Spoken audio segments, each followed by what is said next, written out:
নমস্কার বন্ধুরা, কম্পিটিটিভের দুনিয়া অ্যাপের প্রত্যেকে স্বাগত এবং আপনার সাথে আছি আমি পর্ণদীপ। আর ক্র্যাক WBCS Prelims 2022কে উদ্দেশ্য করে আমরা মোস্ট 100টা ইম্পর্টেন্ট টপিক নিয়ে আলোচনা করছিলাম। প্রতিদিন আলোচনা করছি আমরা। তার মধ্যে আজ আমরা আলোচনা করব জিওগ্রাফি থেকে break in the monsoon versus break of the monsoon. এখান থেকে কিন্তু WBCS Prelimsে একটি কোশ্চেন আসতে পারে, কারণ আপনারা যদি প্রিভিয়াস ইয়ার্স দেখেন দেখবেন WBCS প্রিলিমিনারিতে কিন্তু ক্লাইমেট থেকে কোশ্চেন আসে।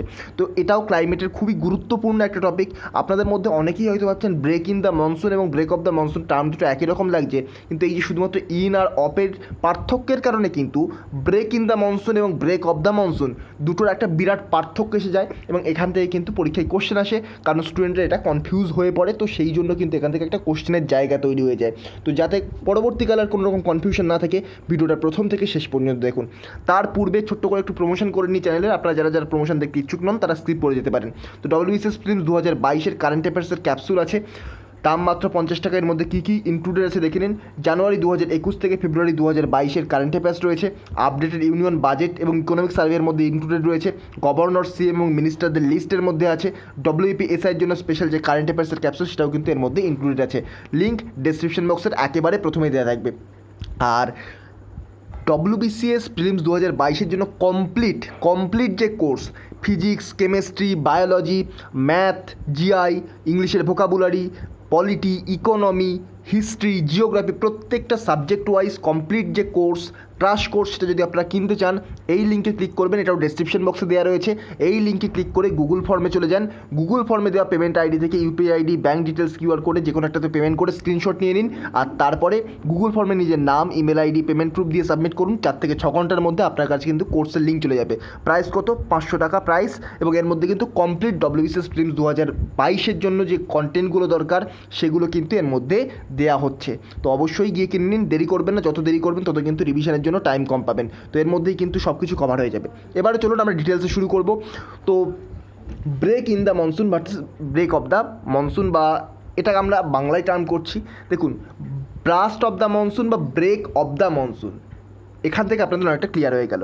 অর্থাৎ একই সাথে মনসুন যখন আসছে বা বর্ষাকাল যখন আসছে, একসাথে প্রচুর পরিমাণে বৃষ্টি হচ্ছে, এটাই হচ্ছে ব্রেক অফ দ্য মনসুন। আর ব্রেক ইন দ্য মনসুন হচ্ছে মনসুনের মাঝে একটা গ্যাপ চলে যাওয়া। তো এটাই আমরা ডিটেলস আলোচনা করবো ম্যাপের মাধ্যমে। দেখুন, ম্যাপ ছাড়া জিওগ্রাফির এই যে ক্লাইমেট, তাছাড়া নদ নদী, ড্রেনেজ সিস্টেম, ফিজিওগ্রাফি, এগুলো কিন্তু আপনারা ক্লিয়ারলি বুঝতে পারবেন না। আমার ক্র্যাশ কোর্সের মধ্যেও কিন্তু এগুলো ম্যাপের মাধ্যমে, সম্পূর্ণ ম্যাপের মাধ্যমে বোঝানো হচ্ছে। তো দেখুন, এই যে ইন্ডিয়ার লোকেশান, এইটা দেখতে পাচ্ছেন ইন্ডিয়ার লোকেশান। এপাশে রয়েছে আরব সাগর, এপাশে রয়েছে বে অফ বেঙ্গল। যখন গরমকাল বলতে সামার সিজন যখন আসে, তখন ITCZ, inter tropical convergence Jones, তখন কিন্তু এই যে গঙ্গার যে রিজিয়ান, গঙ্গেটিক প্লেন, এই রিজিয়নের ওপর এরকম জায়গায় কিন্তু ITCZ এখানে অবস্থান করে। ITCZ এর আগে নিচের দিকে থাকে, কিন্তু যখন গরমকাল আসে তখন সূর্য এই যে ট্রপিক অফ ক্যান্সারের ওপরে বা ট্রপিক অফ ক্যান্সারের আশেপাশে লম্বাভাবে কিরণ দেয়। আর লম্বাভাবে সূর্য এরকম জায়গায় এই রিজিয়নে কিরণ দিচ্ছে, তার মানে কি এখানে প্রচণ্ড পরিমাণে উত্তপ্ত হচ্ছে, এখানকার বায়ু প্রচণ্ড পরিমাণে উত্তপ্ত হচ্ছে। বায়ু উত্তপ্ত হওয়া মানে বায়ু হালকা হয়ে যাচ্ছে, বায়ু হালকা হয়ে যাওয়া মানে বায়ু ওপরে উঠে যাচ্ছে। আর বায়ু ওপরে উঠে যাচ্ছে এবং হালকা হয়ে যাচ্ছে, এর মানে এখানে একটা লো প্রেশার বিরাজ করছে বা নিম্নচাপ বিরাজ করছে, লো প্রেশার জোন ক্রিয়েট হচ্ছে। এই যে লো প্রেশার জোন, এই লো প্রেশার জোনটাই কিন্তু বলা হবে ITCZ বা ইন্টার ট্রপিক্যাল কনভার্জেন্স জোন। এবারে দেখুন, লো প্রেশার যদি ক্রিয়েট হয় তাহলে কী হয়? আমরা জানি বায়ু হাই প্রেশার থেকে লো প্রেশারের দিকে আসে। বায়ু যখন হাই প্রেশার থেকে লো প্রেশারের দিকে আসে, তো ITCZ এর কারণে কিন্তু বায়ু তখন এই দিক থেকে আকৃষ্ট হয়। আর বায়ু আসে এই এটা সাউথ দিক আর এটা ওয়েস্ট দিক। তো সাউথ ওয়েস্ট থেকে কিন্তু বায়ুটা এইভাবে ঢোকে। আপনাদের মনে কোশ্চেন আসতে পারে, আপনারা যদি এই যে ম্যাপটা দেখে থাকেন, এরকম যে ম্যাপটা থাকে এরকম যদি আপনারা দেখে থাকেন, সেখানে আপনাদের মনে কনফিউশন আসতে পারে, বায়ু তো এইভাবে আসা উচিত, বায়ু এইভাবে আসা উচিত, একদম লেজিটিমেট আপনাদের যে ভাবনা। তাহলে বায়ু এভাবে এই দিকে কীভাবে যাচ্ছে? অর্থাৎ বায়ুর আসার কথা কোন দিক থেকে ছিল? বায়ুর আসার কথা ছিল সাউথ ইস্ট থেকে, কিন্তু বায়ু আসছে কি সাউথ ওয়েস্ট থেকে। কেন এটা হচ্ছে এটাও বলবো। দেখুন, বায়ু এই দিক থেকে আসছে, তার কারণ দেখুন, এই যে ITCZ এর কারণে এই দিক থেকে বায়ুটা একেবারে এই যে দিকটা বায়ু, এই দিকের বায়ুগুলো যে এইভাবে যাচ্ছিল, বায়ুটা কিন্তু ITCZ বা লো প্রেশার জন্য এত তীব্রভাবে এখানে বিরাজ করে, বায়ুটা তার স্থান পরিবর্তন করে নেয়, মুভ করে নেয়। তাছাড়া কোরিওলিসিস এফেক্টের জন্য কিন্তু বায়ু এইভাবেই চলতে থাকে, কিন্তু এগুলো কিন্তু এইভাবে মুভ করে নেয়। তার কারণ এখানে ITCZ বিরাজ করছে। তো এই হচ্ছে কারণ বায়ু এই যে সাউথ ওয়েস্ট মনসুন এখানে দেখা যায়। সাউথ ওয়েস্ট যখন মনসুন আসে, এই কেরালা, এখানে কেরালা রয়েছে, কেরালায় কিন্তু south west monsoon first June প্রথমে এখানে এন্টার করে। তারপরে এই যে মুম্বাই রিজিয়ন, মুম্বাই এখানে 10ই জুন এন্টার করে। এই 10ই জুনের যে শাখাটা এইভাবে ঘুরতে ঘুরতে এই যে আমাদের ওয়েস্ট বেঙ্গলেও কিন্তু এন্টার করে 10ই জুন থেকে 15ই জুনের মধ্যে।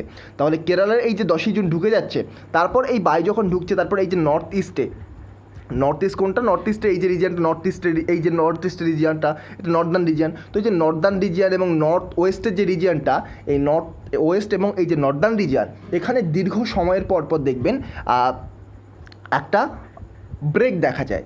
কিন্তু তার আগে, ব্রেক দেখার আগে 1 জুন যখন এই যে সাউথ ওয়েস্ট মনসুন ঢুকে যায় বা ভারতবর্ষে এন্টার করার সাথে সাথে প্রথম কয়েকদিন প্রচণ্ড পরিমাণে বৃষ্টি হচ্ছে, আমরা বলি আকাশ ভাঙা বৃষ্টি। তো সেরকম আকাশ ভাঙা বৃষ্টি হচ্ছে, প্রচণ্ড পরিমাণে লাইটনিং হচ্ছে বা বজ্রবিদ্যুৎ সহ বৃষ্টি হচ্ছে, ভায়োলেন্ট স্টোর্ম দেখা যাচ্ছে।